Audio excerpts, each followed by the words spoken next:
നടൻ നിവിൻ പോളിക്കെതിരായ ലൈംഗിക പീഡന പരാതി നൽകിയ യുവതിയുടെ പേരും ചിത്രവും അടങ്ങിയ വ്യക്തിവിവരങ്ങൾ പുറത്തുവിട്ട് 12 യൂട്യൂബർമാർക്കെതിരെ പോലീസ് കേസെടുത്തു. സ്ത്രീകൾക്കും കുട്ടികൾക്കുമെതിരെയുള്ള ലൈംഗികാതിക്രമങ്ങൾ പുറത്തുവരുമ്പോൾ അവരുടെ വ്യക്തിവിവരങ്ങൾ പ്രസിദ്ധീകരിക്കാൻ പാടില്ല എന്ന നിയമം നിലവിലുണ്ട്. അതിന്റെ അടിസ്ഥാനത്തിലാണ് ഇവർക്കെതിരെ പോലീസ് കേസെടുത്തത്. ഹേമ കമ്മിറ്റി റിപ്പോർട്ട് പുറത്തുവന്നതിന് പിന്നാലെ നിവിൻ പോളി ഉൾപ്പെടെയുള്ള ഒരു സംഘം സിനിമയിൽ അവസരം നൽകാമെന്ന വാഗ്ദാനം നൽകി പീഡിപ്പിച്ചു എന്നാണ് യുവതിയുടെ പരാതി. ഇതിന്റെ അടിസ്ഥാനത്തിൽ നിവിൻ പോളി അടക്കമുള്ള 6 പേർക്കെതിരെ പോലീസ് കേസെടുത്തിരുന്നു. അതിന് പിന്നാലെ താൻ നിരപരാധിയാണെന്നും തെറ്റൊന്നും ചെയ്തിട്ടില്ലെന്നും നിവിൻ മാധ്യമങ്ങളോട് പറഞ്ഞിരുന്നു. തനിക്കെതിരായ പരാതി വ്യാജമാണെന്നും നിയമ നടപടികൾ താൻ സ്വീകരിക്കുമെന്നുമായിരുന്നു നിവിൻ അന്ന് പറഞ്ഞത്. അതിന് പിന്നാലെ നിവിന് പിന്തുണ പ്രഖ്യാപിച്ച് സംവിധായകൻ വിനീത് ശ്രീനിവാസൻ ഉൾപ്പെടെയുള്ളവർ രംഗത്ത് വന്നിരുന്നു. ഈ വിഷയത്തിൽ അഡ്വക്കേറ്റ് സംഗീത ലക്ഷ്മണ ഫേസ്ബുക്കിലൂടെ കുറച്ച് കാര്യങ്ങൾ പറഞ്ഞുകൊണ്ട് ഒരു പോസ്റ്റ് ഇട്ടിട്ടുണ്ട്. പീഡനക്കേസിൽ FIR രജിസ്റ്റർ ചെയ്ത ശേഷം നിവിൻ പോളി എന്ന പ്രതി പ്രസ് മീറ്റ് വിളിച്ചുകൂട്ടി പരാതിക്കാരിയെ അവഹേളിച്ചും അവൾക്ക് നേരെ ഭീഷണി ഉയർത്തിക്കൊണ്ടും നടത്തിയ പ്രസംഗത്തിന്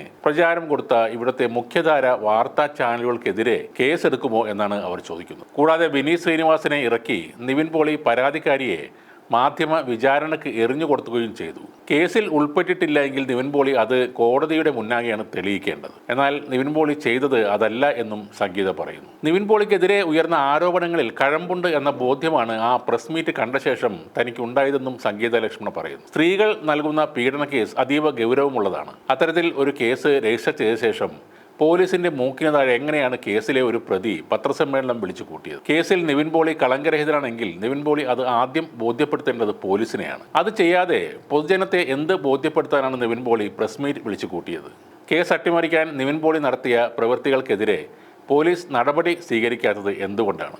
ഇതൊക്കെയാണ് അഡ്വക്കേറ്റ് സംഗീത ആ പോസ്റ്റിലൂടെ ചോദിക്കുന്നത്. യുവതിയുടെ പരാതിയിൽ പറയുന്ന ഒരാൾ നിന്ന നിൽപ്പിൽ 5 കോടി രൂപയൊക്കെ ഫൈനാൻസ് തരാൻ കെൽപ്പുള്ളവനാണ്. ഇപ്പറഞ്ഞ കൂട്ടുപ്രതിയുമായി താനും സാമ്പത്തിക ഇടപാടുകൾ നടത്തിയിട്ടുണ്ട് എന്ന് പ്രസ് മീറ്റിൽ നിവിൻ പോളി തന്നെ പറയുന്നുണ്ട്. ഈ പറഞ്ഞ ധനികന്റെ മണി പവറിന് മുന്നിൽ മുട്ടുകുത്തി നിന്നുകൊണ്ടുള്ള ഒരു പ്രഹസനമല്ലേ നിവിൻ പോളി പ്രതിയായ ഈ കേസിൽ പോലീസ് ഇപ്പോൾ നടത്തിക്കൊണ്ടിരിക്കുന്നത്? ഫിനാൻസറും പ്രൊഡ്യൂസറും ഞാനും തമ്മിൽ ഒരുമിച്ച് ദുബായിൽ വെച്ച് കണ്ടിരുന്നു എന്നും നിവിൻ പറയുന്നു. പീഡന പരാതിയിൽ പറയുന്ന സംഭവസ്ഥലം ദുബായ് ആണെന്നിരിക്കുമ്പോൾ കേരള പോലീസ് മാത്രം അന്വേഷണം നടത്തി എങ്ങനെയാണ് കേസ് അവസാനിപ്പിക്കാൻ പറ്റുന്നത്? തനിക്കെതിരെ ഗൂഢാലോചന നടന്നതായി സംശയിക്കുന്നു എന്നും നിവിൻ പോളി പറയുന്നുണ്ട്. എന്നാൽ നിവിൻ പോളിക്ക് മാനം മര്യാദക്കുള്ള ഒരു ഹിറ്റ് സിനിമ മലയാളത്തിൽ ഉണ്ടായ കാലം മറന്നു എന്നും അങ്ങനെയുള്ള ഇവനൊക്കെ ഗൂഢാലോചന ഉണ്ടാക്കിയിട്ട് ആർക്ക് എന്ത് കിട്ടാനാണെന്നുമാണ് സംഗീത ചോദിക്കുന്നത്. കൂടാതെ നിവിൻ പോളിയുടെ സാമ്പത്തിക ഇടപാടുകൾ അന്വേഷിക്കാൻ ED ചുമതലപ്പെടുത്തുകയാണ് സർക്കാർ ഇപ്പോൾ ചെയ്യേണ്ടതെന്നും അവർ പറയുന്നു. ഇനി അഡ്വക്കേറ്റ് സംഗീത പറയുന്ന കാര്യങ്ങൾ ശ്രദ്ധിക്കേണ്ടതാണ്. അറിഞ്ഞത് ശരിയാണെങ്കിൽ ADGP MR അജിത് കുമാറും നിവിൻ പോളിയും തമ്മിൽ